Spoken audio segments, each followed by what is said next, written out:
오늘 원래 준비한 영상은 다른 건데 원래 주제인 젠틀몬스터는 내일로 미루고요. 오늘의 주제는 상법 개정 토론회에 매우 중요한 전문가가 출연을 한 방송이 있어서 요약본과 저의 생각을 이야기해 보겠습니다.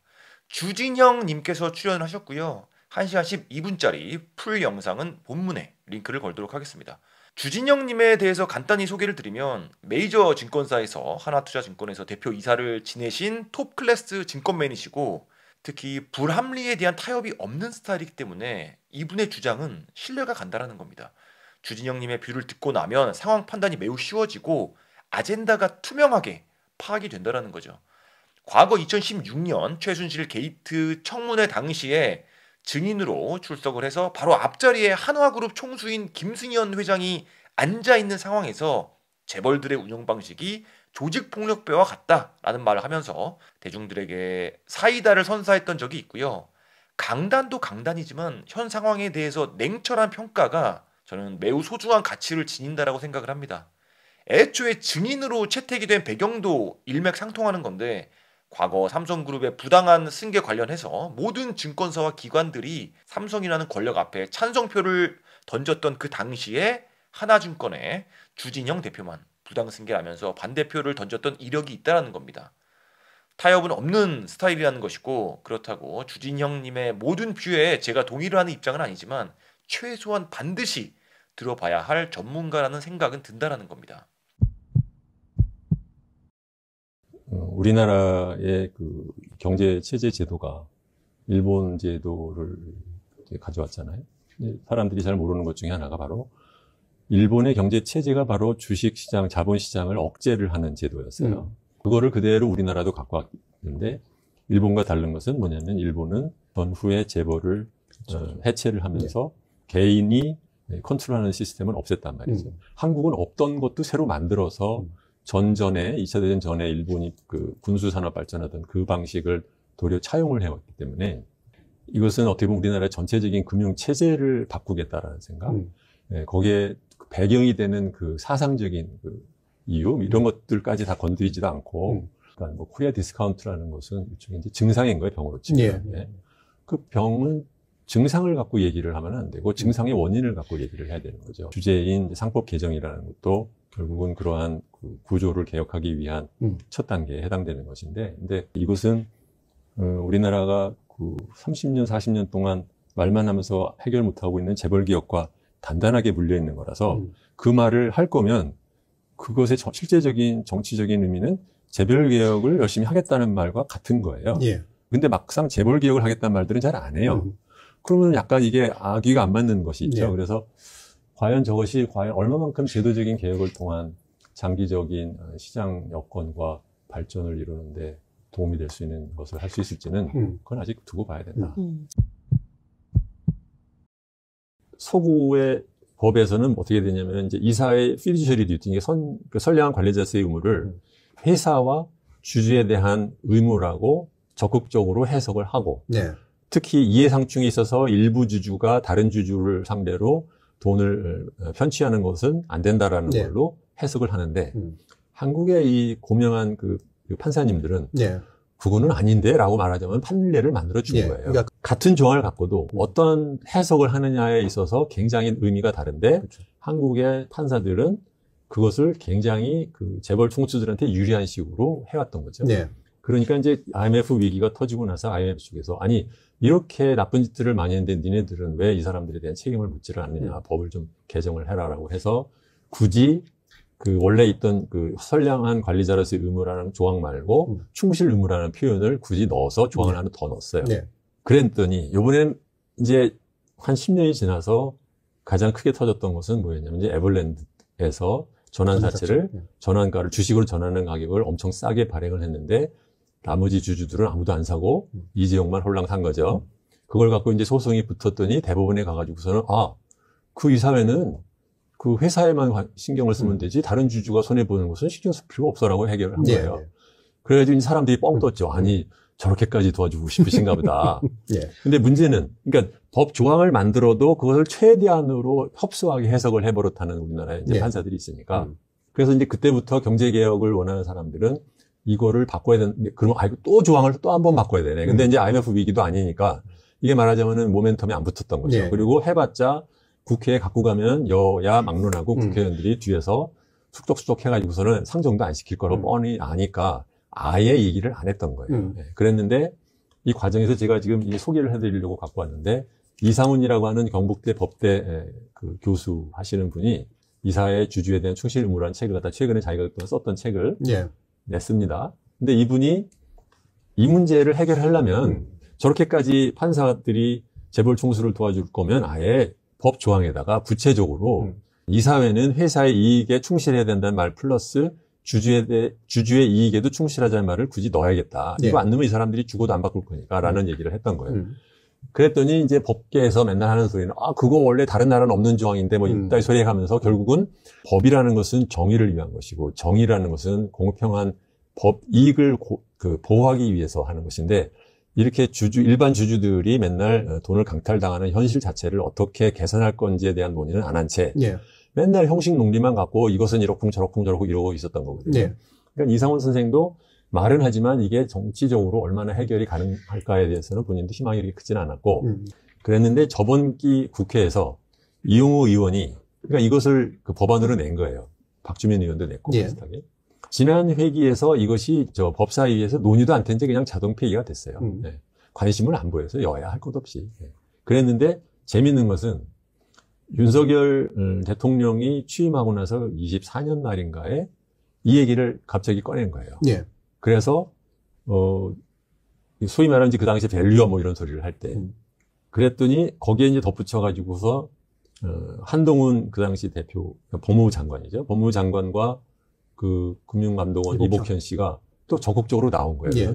저는 이거를 보고 굉장히 의외라고 생각을 했어요.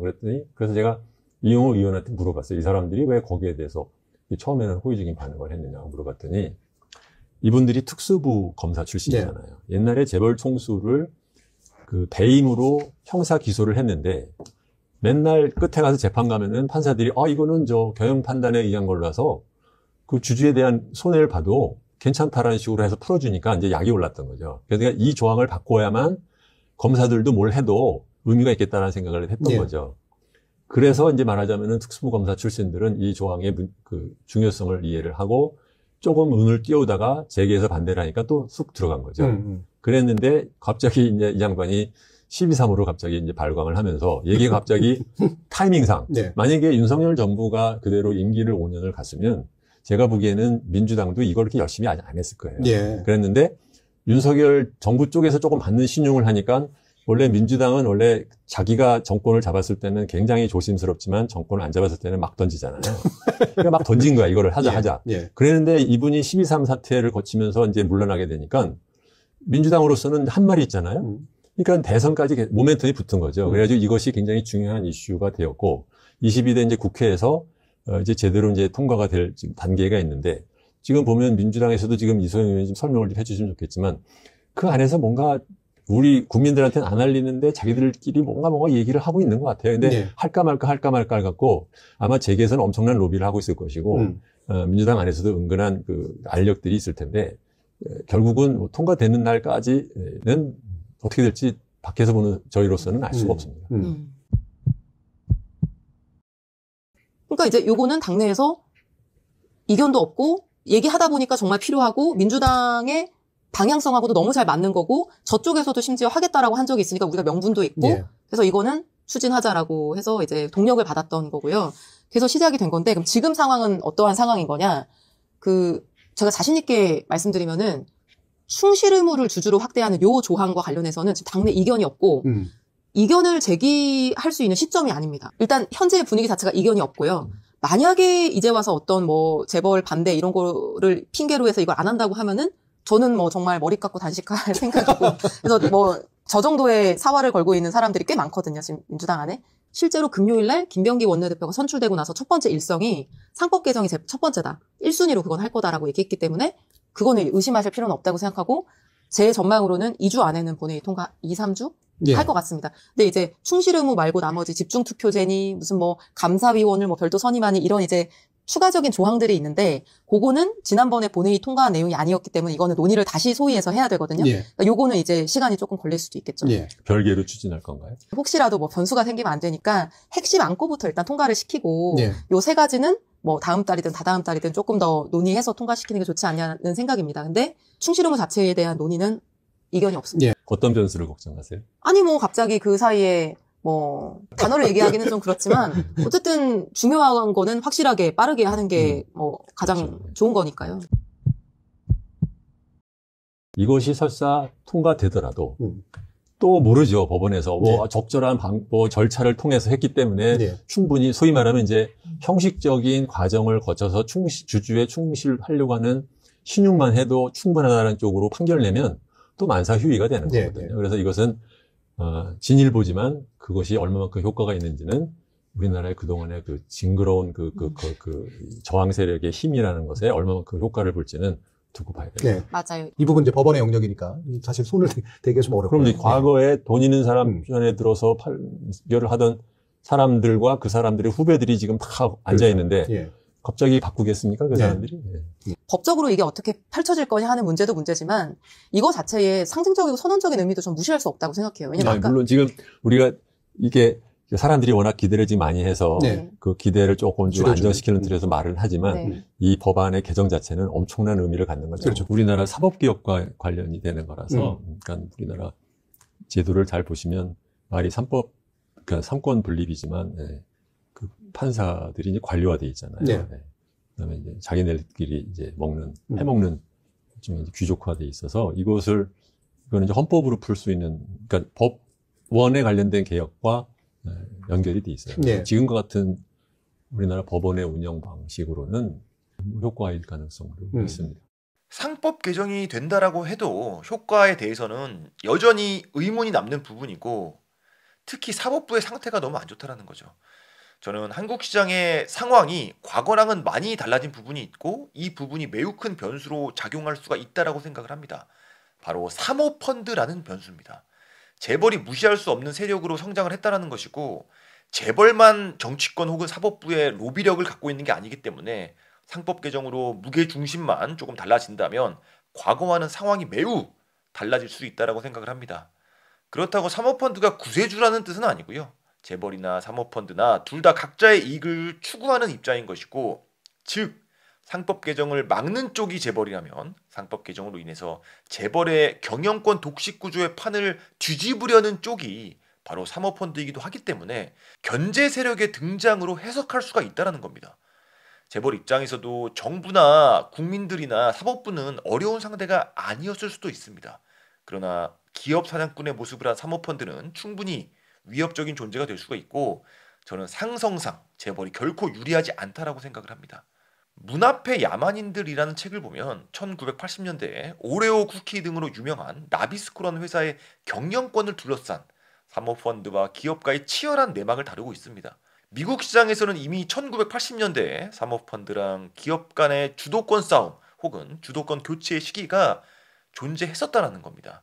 아직까지는 재벌들이 간편하게 기업을 지배하고 또 불법으로 이익을 축적하는 관성이 있지만 시기적으로 사모펀드의 등장과 상법 개정 움직임은 부패한 구세력의 퇴장을 의미하는 것이 아닌가. 그래서 저는 재벌 개혁의 가능성은 과거보다 훨씬 더 순조로울 수 있다고 생각을 하는 부분입니다. 오늘 방송 여기까지고요. 도움이 되셨다면 구독과 좋아요 부탁드립니다. 감사합니다.